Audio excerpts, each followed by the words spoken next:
Okay, so I came across a couple little things that I want to show you before I do the rest of the speed here. When I imported these back in, they have, they're inverted, like we're seeing the insides instead of the outsides of the objects. So all we have to do is come down to, let's see, display properties and say flip, and we've got them right away. And then I'm just gonna do the same thing I did with the other ones. Come in here to polygroups. And this one I'm going to set it to 30, which it is set to. I'm going to do that. Take a look at it. Looked up pretty good. Take a look at this one. Do the same thing, polygroups by normal. And then those look pretty good. There's some pieces that may not really want to be, but they're close. So that's about it. And now I will do the rest of it in speed mode.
All right, so this is what I would expect for you for something like this on Tuesday. I've put in the grout, I've put in the stones. These are all just quick passes as your first real sculpt with detail into ZBrush, because I want you to get the idea that ZBrush, and I probably should put these two here as well, and maybe I'll do that, but I want you to get the idea that ZBrush is just about adding pieces and getting them all set up. Some of them it's easier to add by bringing them in, some of them are easier to add just by doing it this way.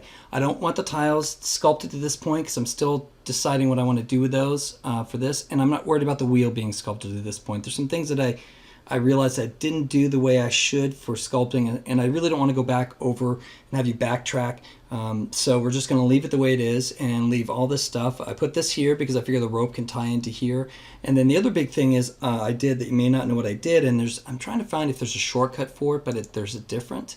If you go to render, you can go to render and see if that does it. Let me change it here. Go to render and try render. Yeah.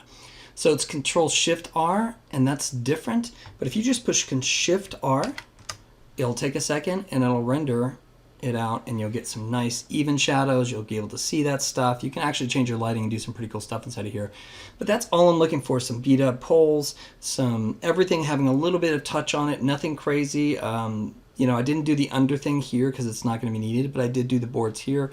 And then we're going to down-res this on Tuesday and unwrap it so we can start texturing it on Thursday. And then the next week we'll talk about what we're going to do with it and see where everybody's at. I will see you on Tuesday then.